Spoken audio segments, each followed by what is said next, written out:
Il est préférable d'être seul et heureux que d'être malheureux en couple. Beaucoup de personnes préfèrent rester dans une relation négative par peur du changement et de l'incertitude. Cependant, cela ne justifie pas de rester dans une situation insupportable. Il est important de communiquer et d'explorer toutes les possibilités pour trouver une solution dans une relation de couple, avant de décider de se séparer. La vie offre toujours des choix réels et imaginaires, et il est préférable de choisir la réalité pour vivre une vie épanouissante. Parfois, il peut sembler impossible de changer une situation de vie difficile, mais cela demande de la volonté et du courage pour créer les conditions nécessaires à un changement radical. L'harmonie dans la vie ne peut être atteinte que si on crée les conditions nécessaires pour cela. L'insécurité et la faiblesse maintiennent souvent les gens dans des situations insatisfaisantes. Il est nécessaire d'être objectif et intelligent dans notre jugement et de surmonter nos peurs et nos incertitudes. Si, malgré tous les efforts, un couple ne parvient pas à s'améliorer, il est préférable de chercher une autre voie dans la vie plutôt que de continuer à détruire leur bonheur mutuel. Les relations amoureuses doivent être basées sur l'amélioration mutuelle de la qualité de vie, et si cela n'est pas possible, il vaut mieux être seul que de vivre dans une relation de destruction. L'auteur souligne l'importance pour les parents de fournir un environnement propice au bon développement de leurs enfants. Cependant, s'ils sont incapables de le faire, ils doivent faire preuve de sagesse et prendre des décisions qui leur permettront de sortir de situations néfastes. Il met en garde contre le piège de la routine et du malheur resigné, encourage les gens à prendre leurs propres décisions et à agir pour transformer leur vie. Il souligne que le changement peut être douloureux, mais que cela fait partie du processus de guérison et de croissance personnelle. Il met également en garde contre le regret, qui peut empêcher de vivre pleinement sa vie. L'auteur encourage les lecteurs à prendre des décisions volontaires pour vivre leur vie au lieu de la subir et à éliminer les problèmes à la racine pour permettre leur propre évolution. Il souligne que chacun a le pouvoir de déterminer la direction de sa vie et la nécessité de faire face à ses peurs pour éviter de se laisser détruire par des sentiments mensongers. Enfin, ils font allusion à la crainte d'être seul, mais soulignent qu'il est préférable de faire face à cette peur pour vivre une vie épanouissante. Ce texte traite de la possibilité et de la nécessité de résoudre les problèmes qui rendent une union difficile entre deux individus. L'auteur affirme que la volonté est la force la plus puissante que possède l'être humain, mais que souvent les individus ont peur d'être dérangés au-delà de leurs capacités estimées.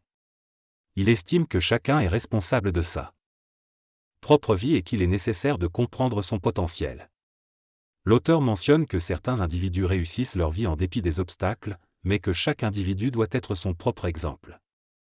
Il souligne que la volonté doit être partagée entre la partie matérielle et spirituelle de chacun. L'auteur affirme qu'il est possible de transformer une vie qui ne fonctionne pas en une vie qui fonctionne, mais cela dépend uniquement de la personne. Il indique que la volonté est l'atout essentiel et que tout le reste en dépend.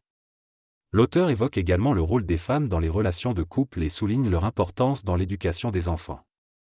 Il encourage les femmes à reconnaître leur liberté et à prendre leur place dans la vie. Il est important d'ouvrir les yeux et de se réveiller pour agir correctement et pour le bien de tous. Il ne faut pas se laisser guider par de faux sentiments qui retardent la vie et empoisonnent l'existence. Il faut oser être sincère avec soi-même et faire ce que l'on sait intérieurement nécessaire, même s'il faut abandonner certaines valeurs sécurisantes. Dans une relation de couple, il est primordial de développer une harmonie croissante afin de permettre aux deux individus de s'épanouir pleinement. Si l'égocentrisme domine, cela déséquilibrera le couple et causera des problèmes.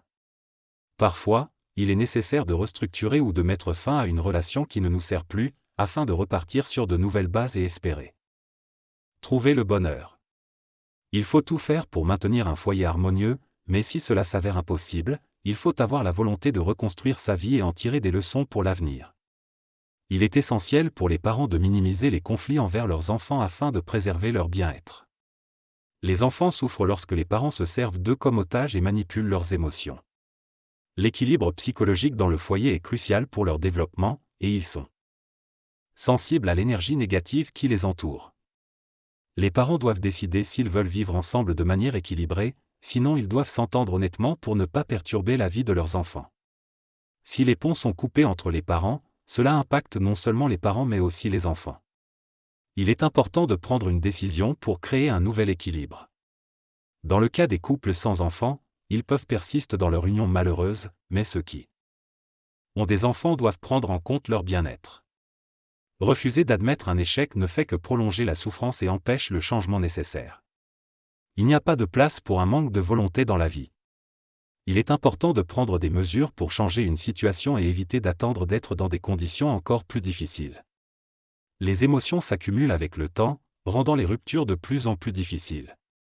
Plutôt que de rompre une union pour tester notre volonté, il est préférable d'évaluer réellement les possibilités de la relation. Parfois, il est préférable de vivre seul plutôt que d'être malheureux à deux. Dans la vie, il y a toujours des solutions, y compris dans les relations amoureuses. L'amour n'est pas toujours ce que nous désirons, car nous manquons parfois de volonté pour le contrôler. Nous nous accrochons à une fausse sécurité plutôt que de rejeter les illusions. Il est important de prendre des décisions éclairées dans la vie conjugale. Les conflits peuvent continuer tant que les individus ne cherchent pas à comprendre plus que leur propre point de vue.